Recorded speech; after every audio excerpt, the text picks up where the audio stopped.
साल 1970 की सुबह मेडिटेरियन समुद्र की असामान्य बड़ी लहरों ने गाजा बीच पर एक अलग माहौल बनाया हुआ था। आसपास के फिशरमैन बड़े और तीव्र लहरों को देखकर नाव निकालने से मना कर रहे थे। समुद्र के किनारे बीच पर बच्चे खेल रहे थे तो कुछ लोग बीच पर घूम फिर रहे थे। अपना काम छोड़कर बैठे फिशरमैन लहरों के थमने का इंतजार कर ही रहे थे कि एक अजीब सा दृश्य उनके सामने प्रकट हुआ।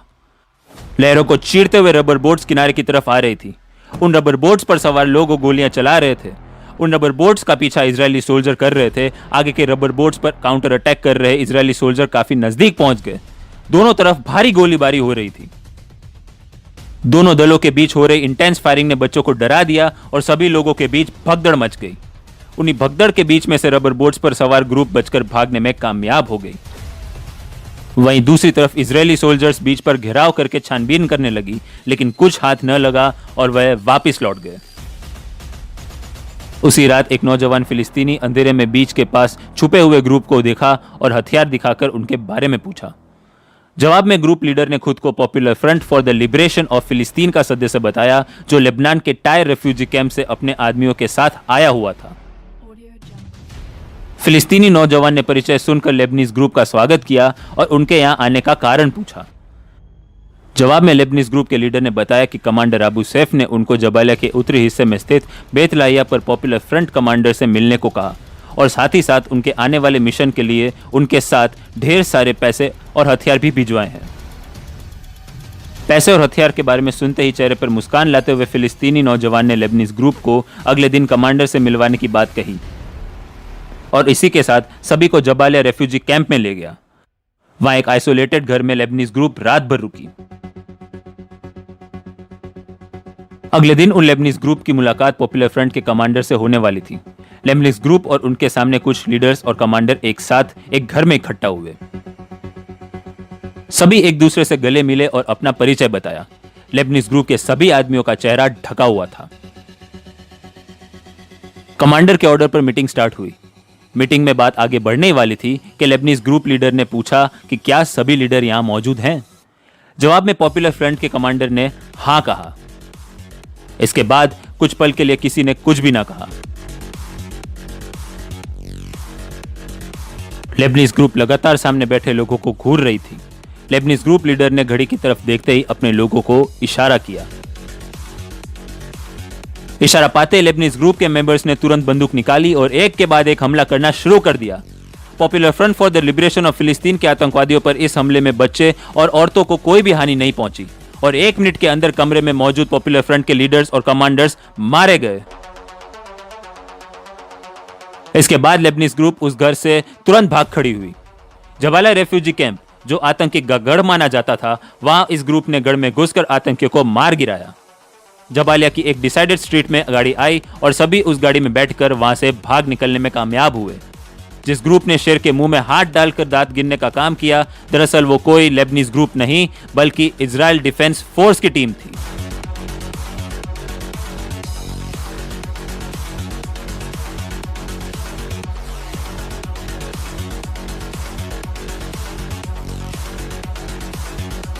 और तो और रबर बोट्स का इंसिडेंट और इजरायली सोल्जर पर हमला करके भागना, यह सब एक ट्रैप था।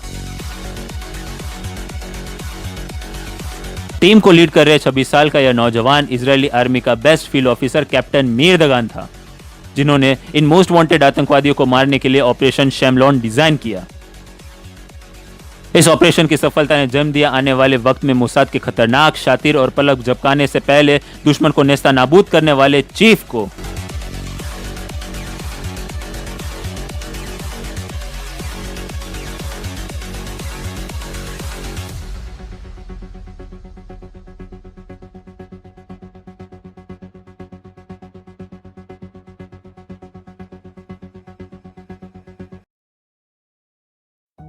यह बात किसी से छुपी नहीं थी कि इजराइल के दोस्तों से ज्यादा दुश्मनों की संख्या है।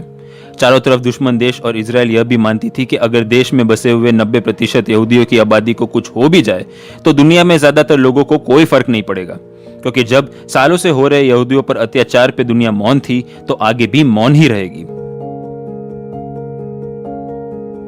दुश्मनों को जंग में हराने का एक ही बड़ा सोर्स होता है और वह है इंफॉर्मेशन। इसराइल ने 2 इंटेलिजेंस ऑर्गेनाइजेशन का गठन किया। देश के बाहर चल रही गतिविधियों और इंटेलिजेंस इकट्ठा करने का जिम्मा मोसाद को मिला, तो वहीं बॉर्डर के आसपास पेट्रोलिंग और देश के पॉलिटिकल इंटेलिजेंस इकट्ठा करने का जिम्मा शबाक एजेंसी को दिया। 1970 का समय जहां इसराइल प्रगति कर रहा था, तो दूसरी तरफ पीएलओ द्वारा कई सारे आतंकी हमले इसराइल में हो रहे थे। गाजा स्ट्रिप जो आतंकी गतिविधियों से परेशान था, वहां पर बसे यहूदियों पे आए गए दिन हमले होते थे। हद तो तब हो गई जब गाजा में स्थित यहूदी बहुसंख्यक इलाकों में 500 से ज्यादा आतंकवादियों ने कायराना हमला किया, जिसमें कई यहूदी मारे गए। वारदातों को आगे न बढ़ने दिया जाए, इसलिए शबाक ने लिस्ट बनाई जिसमें most wanted terrorist and leader शामिल थे। लेकिन समस्या यह थी कि इस लिस्ट में ज्यादातर आतंकवादी अपने मुख्य गढ़ गाजा में छुपे हुए थे और इन सब को अरेस्ट या न्यूट्रलाइज करना आसान न था। शबाक एजेंसी के साथ आईडीएफ के साउथ कमांड पोस्ट के हेड एरिक शरोन भी काम कर रहे थे। शबाक एजेंसी का मानना था कि आतंकवादियों को उनके गढ़ में घुसकर मारने के लिए ऐसे ऑफिसर्स को चुना जाए जो भीड़ में से चुन चुनकर फिलिस्तीन इन्फॉर्मर से मिले और उनसे अरेबिक भाषा में बात कर अपने जैसा महसूस करवाकर बड़ी चालाकी से इंफॉर्मेशन इकट्ठा कर सके। परंतु यह काम आसान न था, क्योंकि उन्हीं के एरिया में पकड़े जाने पर बचने का कोई चांस नहीं था और मारा जाना तो 100% तय। मेजर जनरल एरिक शरोन को इस सवाल ने 1969 में हुए घटना याद दिला दी, जब नॉर्थ सिनाई में इसराइल के सोल्जर्स लड़ाई में उलझे हुए थे और जगह जगहों पर दुश्मन का घेराव और माइंस का खतरा भी था।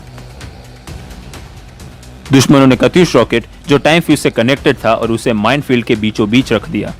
कत्यूश रॉकेट का टारगेट आईडीएफ बेस था। कत्यूश रॉकेट को माइनफील्ड में घुसकर डिसेबल करने की हिम्मत किसी भी सैनिक में नहीं थी। इस टेंस सिचुएशन में 24 साल के नौजवान ऑफिसर रॉकेट को डिफ्यूज करने के लिए आगे बढ़ा और वह था मीर दगान। मीर दगान आगे बढ़ के माइनफील्ड्स के बीच पहुंचकर रॉकेट को डिफ्यूज किया, लेकिन लौटते समय कुछ आतंकियों ने हमला किया और भागते भागते माइंस के तार पैर पे पड़ते ही माइंस तेजी से फटने लगे। मीर दगान खुद को संभालकर आगे बढ़े। वह भागने में सफल तो रहे, लेकिन इस घटना में मीर दगान पूरी तरह से घायल हुए। उस घटना को याद करके मेजर जनरल शेरोन ने शबाक एजेंसी को मीर दगान के बारे में बताते हुए कहा कि उनसे अच्छा और क्लैरिटी से कोई भी इस असंभव काम को नहीं कर सकता था।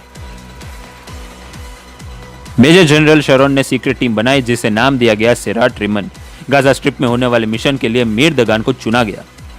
मीर दगान की उम्र उस वक्त 25 साल की थी, परंतु वे शेर का जिगर रखने वाले ऑफिसर थे।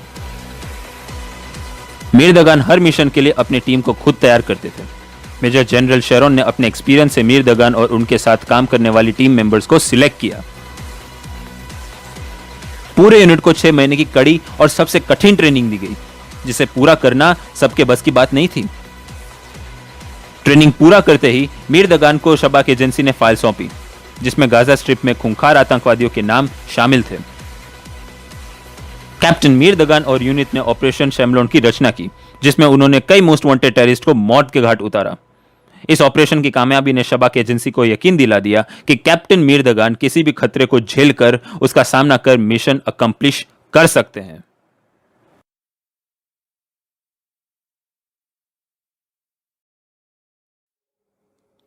कैप्टन मीर दगान आईडीएफ के सबसे बैडेस्ट ऑफिसर में जाने जाते थे। शेर के जिगर वाले मीर दगान खतरों से पीछे नहीं हटते थे। एक सच्चा देशभक्त जिसे देखकर लगता था कि डर उनके जीवन में है ही नहीं। मीर दगान बेशक एक निडर सिपाही थे, परंतु उनका बचपन इससे विपरीत था। मीर दगान का जन्म 30 जनवरी 1945 में एक पॉलिश परिवार में हुआ था। मीर दगान के परिवार के साथ कई सारे यहूदी परिवारों को साल 1939 रशियन आर्मी द्वारा साइबेरिया में पलायन करना पड़ा। वजह थी जर्मन आर्मी ने उनके इलाके जीतकर कब्जा कर लिया। यह सब जानते थे कि हिटलर के रेन में यहूदियों के साथ क्या क्या हो सकता था। करीब 6 साल बाद सन 1945 द्वितीय विश्व युद्ध समाप्त होने के बाद दगान परिवार अपने गांव वापस पहुंचा, लेकिन युद्ध के आग में पूरा गांव ध्वस्त हो चुका था। गांव वालों के हाथ कुछ फोटोग्राफ्स लगे जो युद्ध के बाद जर्मन आर्मी शायद लेना भूल गए थे। वह सारे तस्वीर जर्मन फौज द्वारा यहूदियों के जेनोसाइड के वक्त ली गई थी। उन तस्वीरों में से एक तस्वीर मीर दगान के दादा डो एरिक की भी थी। जब जर्मन आर्मी यूनिट ने डो एरिक को मारने के लिए घेरा था, तो ऑफिसर ने सबसे पहले तस्वीर खींची और 2 सेकंड बाद गोलियों से भून दिया। पोलैंड में 5 साल रहने के बाद मीर दगान का पूरा परिवार इटली पहुंचा और वहां से कैटल शिप में सवार होकर हमेशा के लिए इजराइल सेटल होने के लिए रवाना हुआ। रास्ते में समुद्री तूफान का सामना जहाज को करना पड़ा। भारी तूफान के खतरे में मीर दगान को मौत का पहला भय दिखा और वो तब महज 6 साल के थे। 1 महीने बाद हजारों शरणार्थी से भरा जहाज हाइफा पहुंचा और हजारों यहूदियों को जूस एजेंसी ऑफिशियल के ट्रांजिट कैंप में सेटल किया। हर 5 परिवारों को एक कमरे में रखा जाता, परंतु धीरे धीरे मीर दगान का परिवार इजराइल में सेटल हो गया। मीर दगान छोटी सी उम्र में ही इजराइल के लिए कुछ कर दिखाने का सपना देखते। मीर दगान ने तय किया कि वे आर्मी ज्वाइन करेंगे। मीर दगान ने 17 साल की उम्र में स्कूल ड्रॉप आउट करके सेराट मटकल एलिट फोर्स के लिए एनलिस्ट हुए। सेराट मटकल सारों से इजराइल की नंबर 1 एलिट यूनिट के लिए जाना जाता है। इस यूनिट में अपनी जगह बनाने के लिए बड़े से बड़े असंभव टेस्ट को पास करना पड़ता है। इस एलिट फोर्स ने योनी नेतन्याहू, इजराइल के current prime minister Benjamin Netanyahu और टफ former prime minister and former defence secretary Ehud Barak जैसे कई सारे टॉप इंटेलिजेंट लीडर्स इजराइल को दिए। 75 हफ्तों की कड़ी ट्रेनिंग के बाद अगस्त 1963 सिर्फ 14 कैडेट्स के सिलेक्शन हुआ। मीर दगान कुछ चीजों की वजह से सिलेक्ट न हो पाए। उन 14 सक्सेसफुल कैडेट में से एक कैडेट डैनी यातोम आगे जाके मोसाद डायरेक्टर भी बने। अपने इनिशियल ट्रेनिंग के दिनों को याद करते हुए डैनी यातोम ने कहा कि मीर दगान सबसे टफेस्ट कैडेट थे। उनका कहना था कि मीर दगान चाकू को जैसे खिलौना मानते थे। चाकू का सही निशाना और हैंड टू हैंड कॉम्बैट की सही टाइमिंग मीर दगान से अच्छा परफॉर्म कोई नहीं कर पाता था।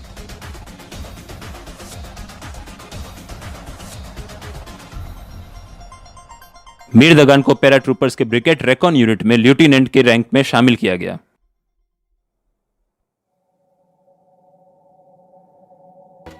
साल 1967 सिक्स डे वॉर में मीर दगान को पैराट्रूप कंपनी का कमांडर बनाया गया। सिनाई और गोलान हाइट में अपने बेस्ट लीडरशिप क्वालिटी से टीम को लेस कैजुअलिटी के साथ लीड किया। इस लड़ाई में मीर दगान ने अपना सर्वोत्तम दिया, परंतु एक भारी एक्सप्लोजन में वे बुरी तरह से घायल हुए। मीर दगान को भारी चोट लगी और वे तुरंत हॉस्पिटल में शिफ्ट किए गए। वहां अच्छी ट्रीटमेंट से वे जल्द रिकवर होने लगे। बेरशेवा के सरका हॉस्पिटल में मीर दगान का हर वक्त ध्यान बेना नाम की एक नर्स रखती थी। मीर दगान को बेना से प्यार हुआ और दोनों वक्त के साथ एक दूसरे को चाहने लगे।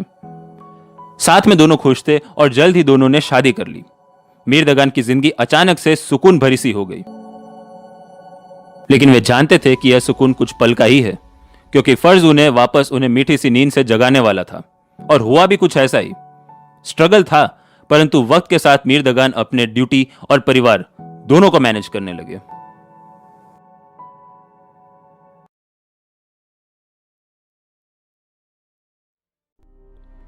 जनवरी 1971 रविवार का दिन था।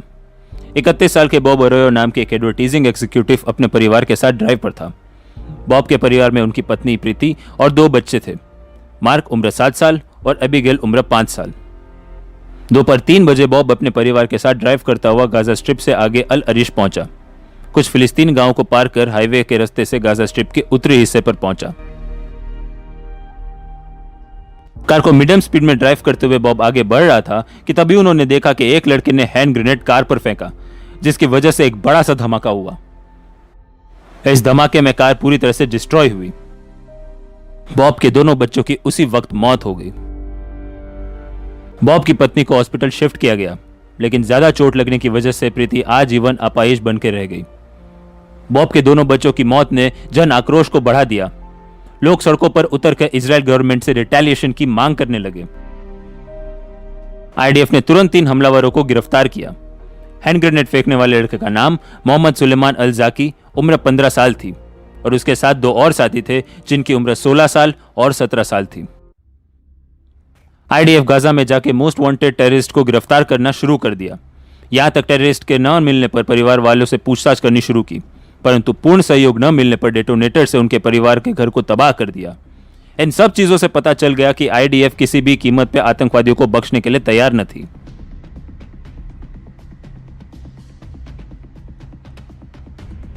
वहीं दूसरी तरफ मीर दगान और टीम ने अपना ही रूल सेट कर रखा था।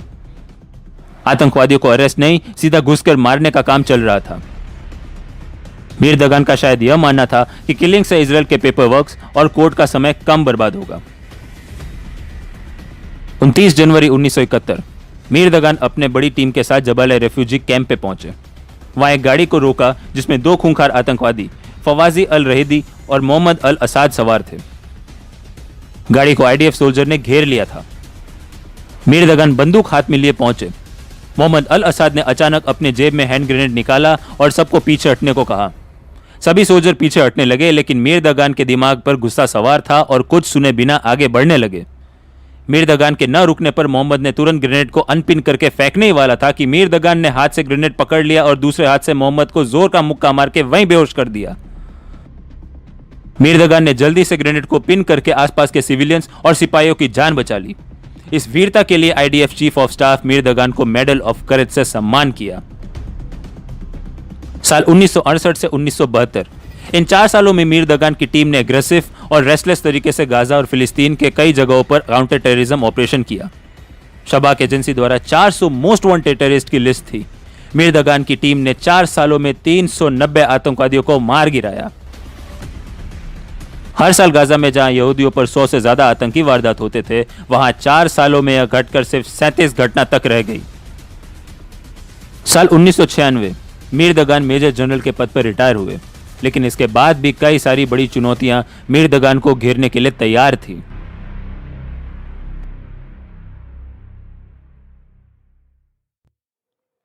मोसाद जिसे दुनिया का सबसे रूथलेस इंटेलिजेंस एजेंसी का दर्जा मिला हुआ था, और वजह थी उनके अनगिनत टफ कोवर्ट ऑपरेशंस का एग्जीक्यूशन और एग्जिट प्लान।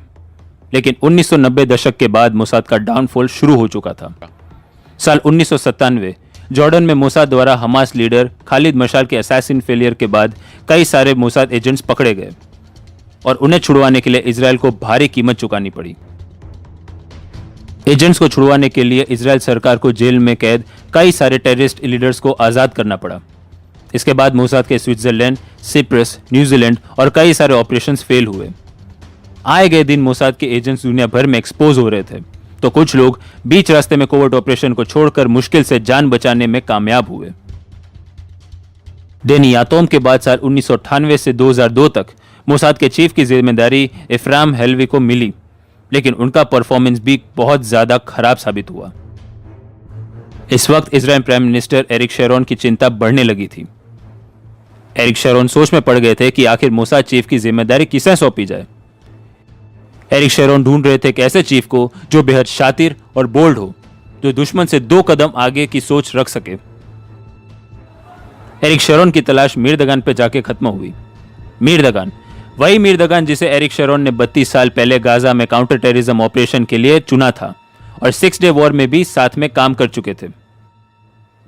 57 साल के मीर दगान, जिनका रिटायरमेंट के बाद ज्यादातर वक्त परिवार के साथ खुशी से गुजर रहा था, रोज बच्चों के साथ खेलना, वक्त बिताना, यूं कहे तो क्वालिटी टाइम अपना एंजॉय कर रहे थे।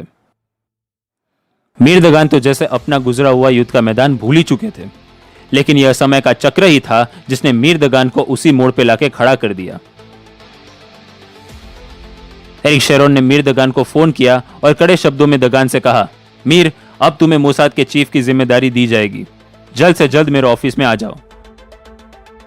मीर दगान के लिए यह काम हद से भी ज्यादा मुश्किल था, क्योंकि अब इस एस्पिनाच गेम में पासा पलट चुका था और दुश्मन देश भी ज्यादा तैयार बैठा था।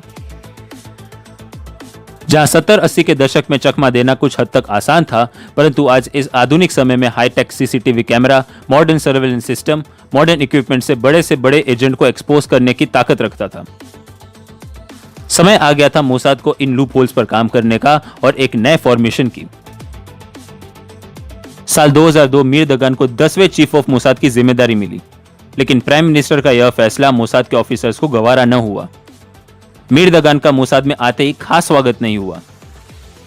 मोसाद के कई सारे बड़े ऑफिसर्स ने जॉब से रिजाइन कर दिया। उनका मानना था कि मीर दगान ने कभी विदेशी धरती पर कोवर्ट ऑपरेशंस नहीं किए, इसलिए उन्हें कोवर्ट ऑपरेशंस को हैंडल करना बिल्कुल भी नहीं आएगा। मीर दगान को लोग इस काम के लिए अनुभवहीन मानने लगे, परंतु मीर दगान ने उन आलोचना को अपॉर्चुनिटी मानकर काम करना शुरू कर दिया। मीर दगान ने आते ही विदेशी धरती पर अपने अग्रेसिव स्टाइल से ऑपरेशन कंडक्ट करवाना शुरू कर दिया। 26 सितंबर 2004 सीरिया के दमास्कस में हमास लीडर इस अल्दीन सोबी शेख को मौत के घाट उतरवाया। 6 सितंबर 2007 ऑपरेशन ऑर्चर्ड सीरिया की न्यूक्लियर रिएक्टर के सारे इंफॉर्मेशन इकट्ठा करके इजराइल ने एयर स्ट्राइक द्वारा न्यूक्लियर रिएक्टर को नेस्तनाबूद करके इजराइल के उभरते खतरे को खत्म कर दिया।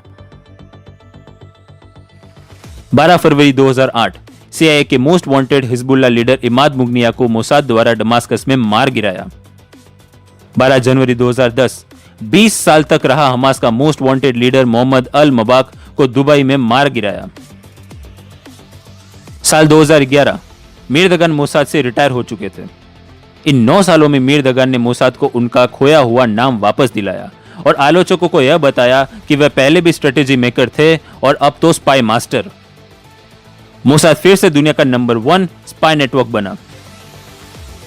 संघर्ष की दुनिया में पैदा होने से इजराइल के काउंटर टेररिज्म यूनिट से मोसाद के डायरेक्टर तक मीर दगान ने कभी भी पीछे मुड़कर नहीं देखा। युद्ध का मैदान हो या विदेशी धरती पर दुश्मनों को निपटाना, मीर दगान हमेशा सामने वाले से 2 कदम आगे ही रहते। मीर दगान आज मोसाद और एस्पिनाज वर्ल्ड के दुनिया में लेजेंड माने जाते हैं। 17 मार्च 2016 मीर दगान ने तेल अवीव में अपनी आखिरी सांस ली, परंतु आज और आने वाले वक्त में उनके द्वारा किए हुए काम इजराइल और दुनिया हमेशा याद रखेगी। तो दोस्तों, यह कहानी थी स्ट्रेटेजी मेकर और एस्पिनाज वर्ल्ड के किंग मीर दगान की। आपसे अगले वीडियो में मुलाकात होगी, फिर एस्पिनाज वर्ल्ड को ध्यान से समझने की तलाश में। तब तक के लिए जय हिंद, वंदे मातरम।